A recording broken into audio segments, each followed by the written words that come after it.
નમસ્કાર દર્શક મિત્રો, હું છું રૂપલ લુણીચિયા. સંપૂર્ણ ન્યૂઝમાં આપનું સ્વાગત છે. પાલનપુર એરોમા સર્કલ ખાતે થતી ટ્રાફિક સમસ્યા હવે ભૂતકાળ બનશે તો નવાઈ નહીં.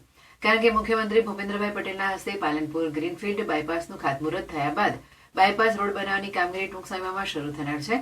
સરકાર દ્વારા કુલ 562 કરોડના ખર્ચે 3 ભાગમાં આ ગ્રીનફિલ્ડ બાયપાસ બનાવવાની કામગીરી કરાશે. વર્ષો જૂની બનાસકાંઠાના નાગરિકોની ટ્રાફિક સમસ્યાની રજૂઆતને પગલે મુખ્યમંત્રીએ આ કામગીરી ઝડપથી પૂર્ણ કરવા અધિકારીઓને દિશા નિર્દેશ આપ્યા હતા, જેના પગલે ઝડપથી જમીન સંપાદન થયા બાદ હવે ખાતમુહૂર્ત કરાશે. વર્તમાન પાલનપુર શહેરમાંથી અમદાવાદ, દિલ્હી, રાજસ્થાન, કંડલા તરફ જતા વાહન વ્યવહાર શહેરમાં એરોમા સર્કલથી પસાર થાય છે.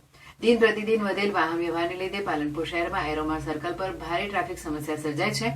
હાલમાં પાલનપુર શહેરના એરોમા સર્કલથી અંદાજિત 6,600 જેટલા મોટા વાહનો સાથે કુલ 29,500 જેટલા વાહનો પસાર થાય છે.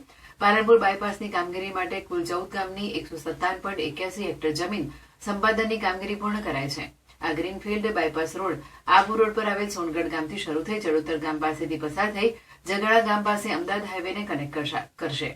સદર ગ્રીનફિલ્ડ બાયપાસ રોડની કામગીરી કુલ 3 ભાગમાં કરાશે, જેની કુલ લંબાઈ 24.5 કિલોમીટરની રહેશે.